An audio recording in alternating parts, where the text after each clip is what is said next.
Hey, how's it going? Uh, it's time for our final video in the series of revising and editing your blank analysis series of videos. We'll talk about revising and editing your activity analysis project. So, first of all,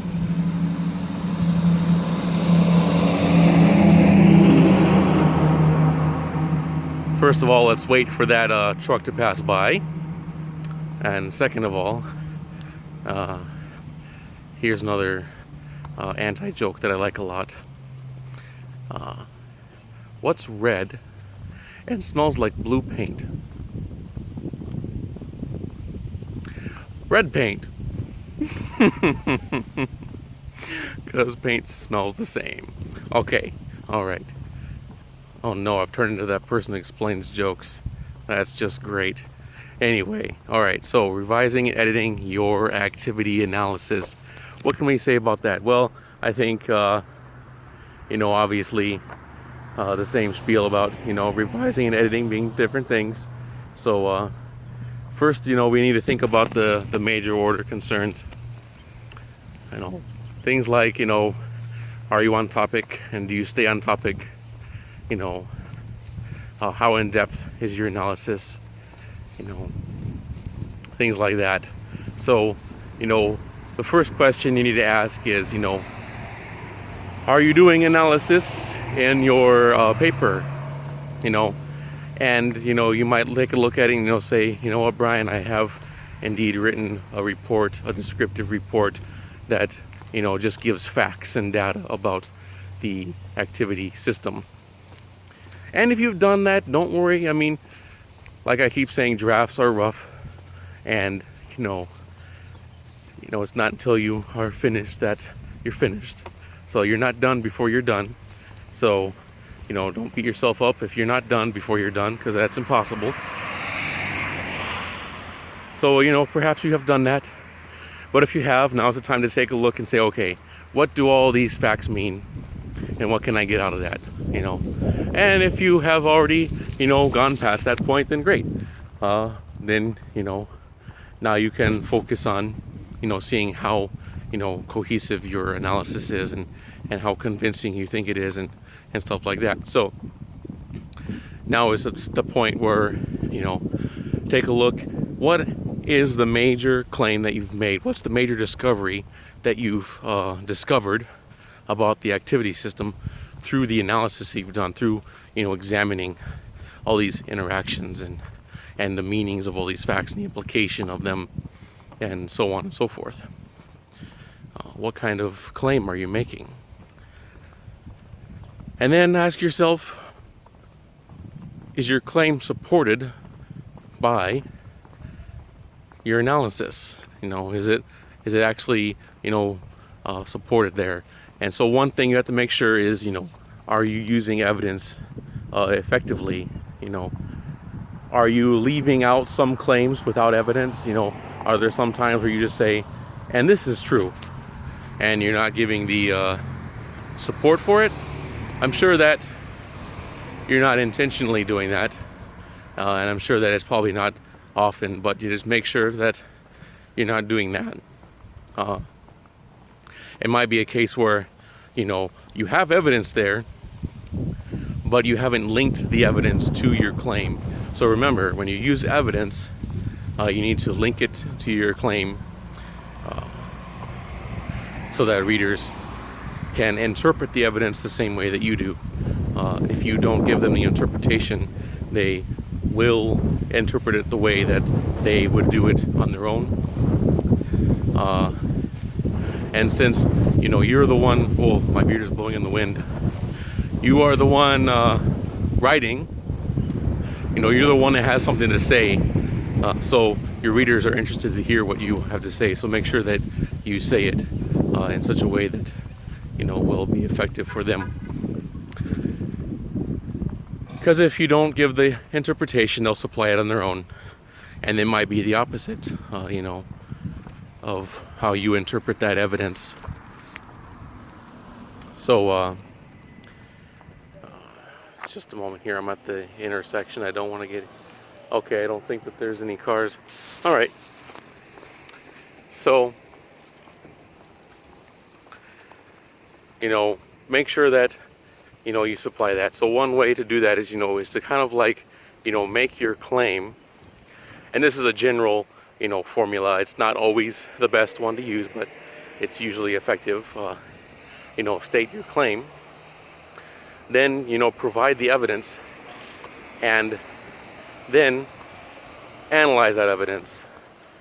Give your commentary on it, demonstrate why it supports your claim, show how it's interacting, provide the implications for it. Because that's the thing about implications is, people will, infer what they want to and what they will. So you need to guide their inferences and their understanding. So, make your claim, use the evidence, then discuss the evidence and show how it supports that claim. So make sure you've done that effectively. Make sure that, you have a balance of your claims and your evidence. If you have a bunch of claims without evidence, that's a problem. If you have a bunch of evidence without claims, that's a problem. So you need to make sure that they balance out.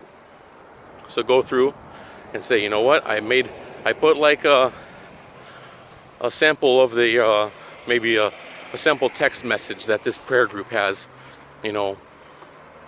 but why is it there? I don't remember what I put that there for there, so I need to make sure that my readers understand why it's there, and I need to make a claim about that sample, or I need to analyze that sample, or perhaps you have a claim about how the prayer group uses text messages to do something, but then you don't supply a sample of how that's of what that's doing and how it's doing it.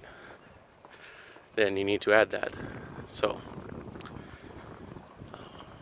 make sure that your evidence is there, that it's balanced with your claims. You want to consider the claims, the warrants, and the evidence. What's a warrant for your readers? So you got to keep your audience in mind. Who's reading this? What do they already know about your activity system? And it's probably not as much as you do, because you are the expert in analyzing your activity system. So I'll keep that in mind. And then go through and, once you make sure that you've got all your ideas there, go through and make sure that you've got them organized well. If you're following the IMRAD model, make sure that, your methods are in the methods section where you talk about how you gathered your data, what kinds of questions you asked, what kinds of samples you obtained, and things like that. And if you've got the IMRAD model, and make sure that you have your introduction that explains what you're doing with this activity theory, activity analysis. If you're using genres, you might want to explain that. Make sure that you've got that explained. A brief overview of your activity system so that your analysis of it makes sense. We have a context. We know what the system is for and things like that. Oh, it's nice here in this little area of trees. Anyway, yeah. So, make sure you have that. Make sure that your conclusion wraps it up, makes your point clear, and gives it some relevance, and perhaps,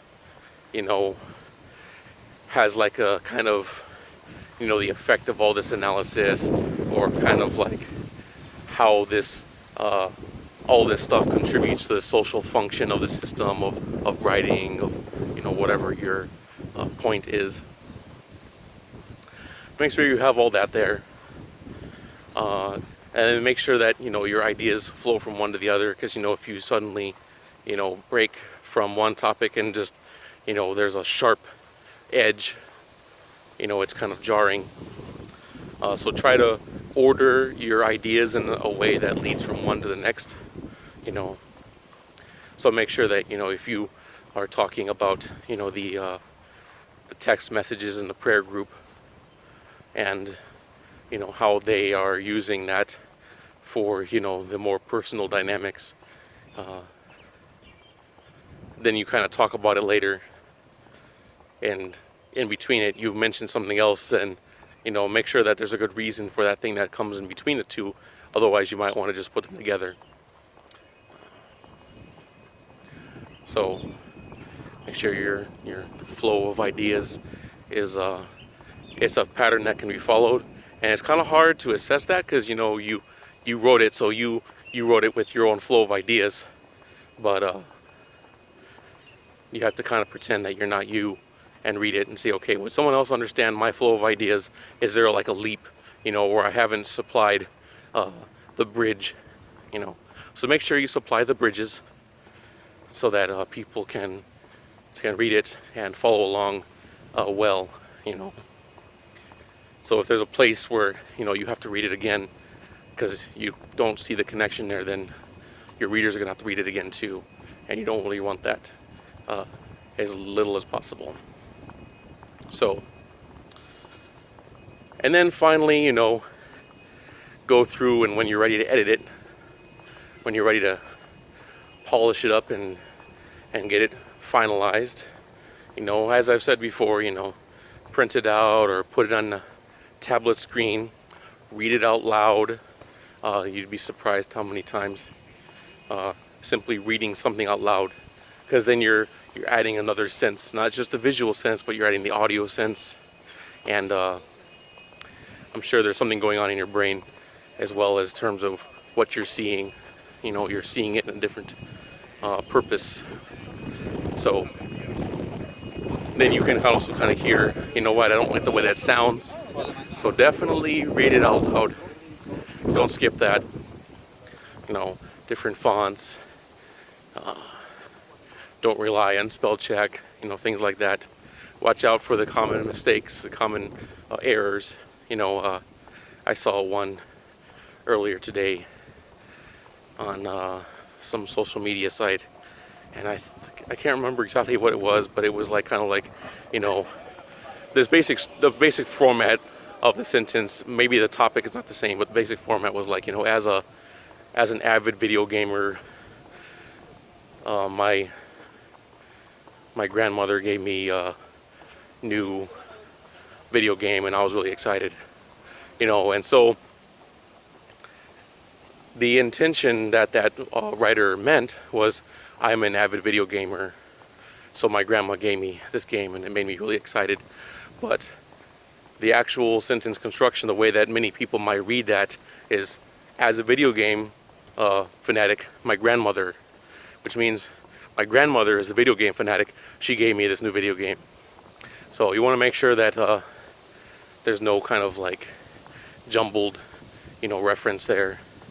If you've got any kind of if you're reporting about any of the interviews, make sure you use the correct pronouns. And sometimes, if you're referring to multiple people, want to make sure that you occasionally use their name or title again, just to keep us on track of, if there's like two women and you use she and her and she and her and stuff, you might be like, oh, which one is that now? I've lost track. So just make sure that you keep your pronouns in order, and that you've gone through with looking at, making sure you've gotten all the capitalizations and spellings and all that stuff. Of course, that. Make sure if any parallel series are, matching. And finally, any other things like, if you've got like, make sure that your citations are, accurate, that you've got everything, properly quoted and cited, or paraphrased and cited, or summarized and cited, and the common denominator here being and cited. So, no problem. Just make sure it's all cited. All right, I think that that should cover it, and I hope that you have a lovely time finishing this last project for the course. Have a great day. Bye.